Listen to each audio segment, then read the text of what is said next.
Mesdames, messieurs, bonjour. Stéphane Ballas, donc je travaille pour Ovalie Innovation.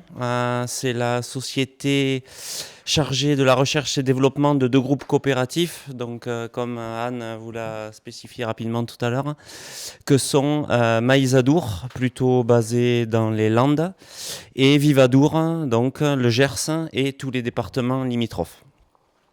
Donc le but aujourd'hui, c'est de vous expliquer un tout petit peu le marché du foie gras, vous décrire les problématiques très rapides sur la grippe aviaire et de revenir aussi rapidement sur les coûts et sur la charge financière que provoque ce fléau qu'est la grippe aviaire aujourd'hui pour nos deux coopératives qui, comme vous allez pouvoir le voir, sont axées historiquement sur la nutrition animale, mais aussi sur la production animale et notamment de canards pour produire l'excellent foie gras que l'on fait. Donc, le chiffre, il est simple. La production mondiale de foie gras, c'est environ 27 000 tonnes. La France est le leader mondial sur la production de foie gras. Donc on fait à peu près 72% de la production. Et les principaux concurrents sont les Bulgares et les Hongrois. La France est le principal importateur de foie gras aussi, suivi de la Belgique. Et nos principaux clients à l'export aujourd'hui pour la France, c'est donc le Japon, l'Espagne, la Suisse et donc la Belgique. Les tendances pour cette année et pour ce qui nous semble être les années à venir, ça va être que globalement la production française est stable et va rester, on l'espère, stable. Le problème, c'est que si la grippe continue à nous embêter, on risque d'avoir une production qui va inévitablement diminuer. Une balance commerciale qui elle aussi reste stable parce que d'un côté on exporte moins d'un côté, mais on a d'autres pays, type pays émergents, qui viennent prendre le relais sur les exportations. Donc en fait, on se retrouve avec des nouveaux marchés, comme les pays asiatiques notamment, qui sont très demandeurs du foie gras. Mais on sait aussi que la grippe aviaire peut bloquer à des moments donnés dans l'année toutes nos exportations, parce que certains pays, par précaution, préfèrent arrêter tout achat de foie gras. Donc tout ça peut être mis à mal très rapidement si la grippe aviaire devient arrive sur tous les ans et peut porter préjudice à l'ensemble de la filière. D'accord ? Donc on va le voir tout à l'heure, mais ça ne porte pas préjudice qu'aux agriculteurs, producteurs et éleveurs de canards, mais ça porte aussi préjudice à l'ensemble de la filière, c'est-à-dire les fabricants d'aliments du bétail, les organismes stockeurs, la coopérative en général, et bien entendu les abattoirs, les couvoirs, tous les éléments de la filière finalement. Donc en fait, un petit process sur le foie gras. Tout commence dans les fermes de ponte. Après, tout ça est transmis vers les couvoirs. On va élever le canard jusqu'à ce qu'on appelle, avant le gavage, donc le canard péagé, qu'on appelle le pré-agavé. Il va être gavé, l'abattage et la transformation pour transformer donc le canard, le mettre dans les bocaux. Donc, au niveau, on s'en va un peu du niveau français, on descend un peu dans le sud-ouest. Donc, la concentration de la production s'opère dans le sud-ouest de la France, où il y a environ 3000 éleveurs et 2000 gaveurs. L'Aquitaine est leader avec 40% des abattages, suivi de Midi-Pyrénées. Et donc, la capacité de production de nos deux groupes coopératifs, que sont Maïsadour et Vivadour. Donc, j'ai mis là quelques marques commerciale, donc Delpera, que tout le monde, je pense, connaît, Comtesse du Barry, Fleuron de Samatan. Donc, grâce à toute cette production et aux différentes marques qui sont distribuées, ça concerne à peu près 7,5 millions de canards, soit environ 20% de la production nationale. Et il faut compter 2 millions de plus de canards avec une organisation qu'on a aussi avec d'autres coopératives qui est Val de Sèvres. Les autres acteurs clés, donc les concurrents clairement identifiés sur le marché aujourd'hui en France, c'est bien Euralis avec 10 millions de canards, l'Urberie, Arteris également et Terre du Sud. Les petits producteurs concernent quand même 5% du marché, d'accord ? Ça peut être généralement de la vente à la ferme, directe, pour ceux qui n'ont vraiment pas la capacité de produire de façon un peu plus importante. Donc ça concerne quand même 5% du marché. On estime le poids économique à environ 100 000 emplois directs et indirects dans le sud-ouest. Alors ça, c'est un petit schéma pour ceux qui sont pas du métier. Donc en haut, c'est bien inversé.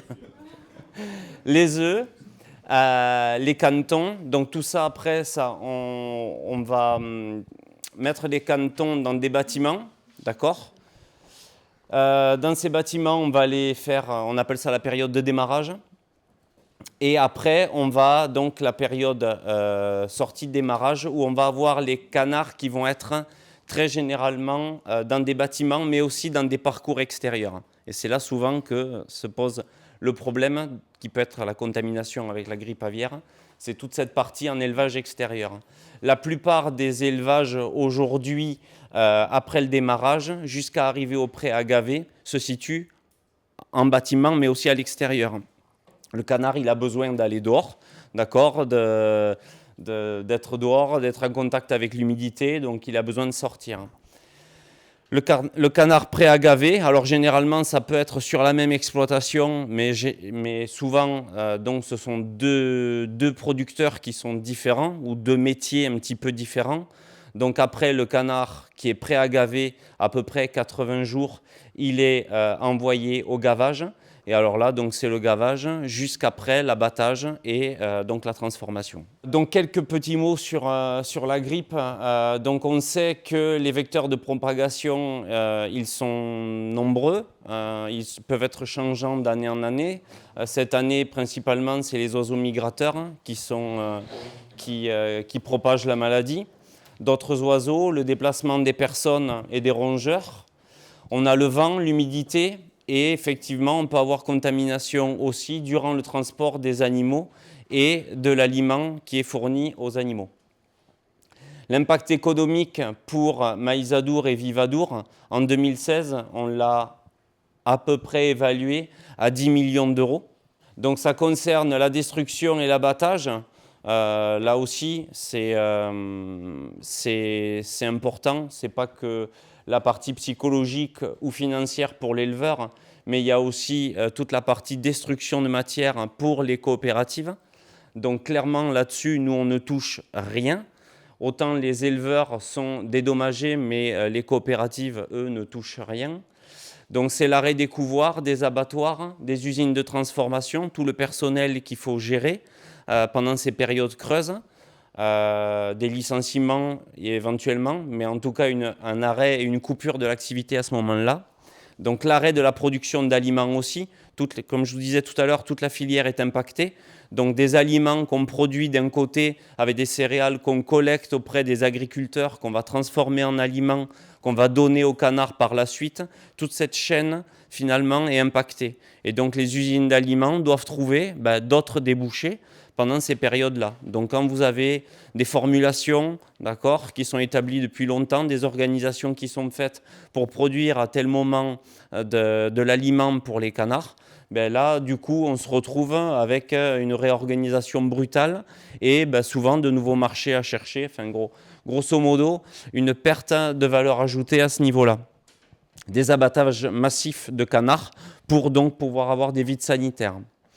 L'impact économique en 2007, il n'est pas encore clairement identifié en termes de valeur, mais on sait qu'il risque d'être supérieur à 2016 parce que la souche H5N8 est encore plus virulente. Donc on a déjà 3,7 millions de canards qui ont été abattus dans le sud-ouest et donc une indemnisation quand même des producteurs qui était à 130 millions d'euros en 2016 et 160 millions en 2017. D'accord ? Mais clairement, il est montré que de toute façon, cette indemnisation ne suffira pas aux producteurs pour pallier aux problèmes financiers, économiques sur leur exploitation agricole. Et ce que je disais, donc pas d'indemnisation sur les autres acteurs de la filière. Les principes de nouvelles règles de production à venir, ça va être la mise en place d'un système d'alerte sanitaire par les vétérinaires sous les autorités des pouvoirs publics, la mise en place de nouvelles règles, obligation de protection des élevages durant les périodes de migration des oiseaux sauvages. Donc clairement, il va falloir arriver à confiner les productions de canards. Ça va engendrer des frais supplémentaires. L'application de la durée de vie sanitaire obligatoire pour tous, pour chaque étape d'élevage et adaptée à chaque mode de production.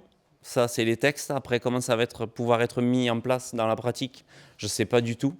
Sécurisation des étapes de transport en déterminant un protocole de nettoyage et de désinfection des cages et des camions.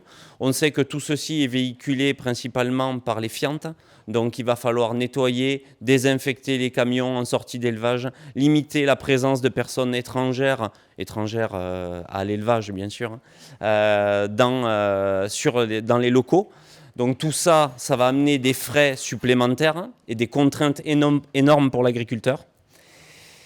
Professionnalisation de l'activité des intervenants extérieurs aux côtés des éleveurs. Donc là, clairement, il va falloir professionnaliser tous les éleveurs. Bon, certains, ceux qui ont de grandes exploitations, des élevages de type un peu intensif. Donc pour eux, clairement, ils sont déjà formés, mais il y a beaucoup, vous l'avez vu tout à l'heure, de petits élevages et de gens qui sont impactés. Un guide va être créé pour récapituler en fait toutes les bonnes pratiques liées à l'élevage et visant à minimiser la dissémination du virus. Voilà.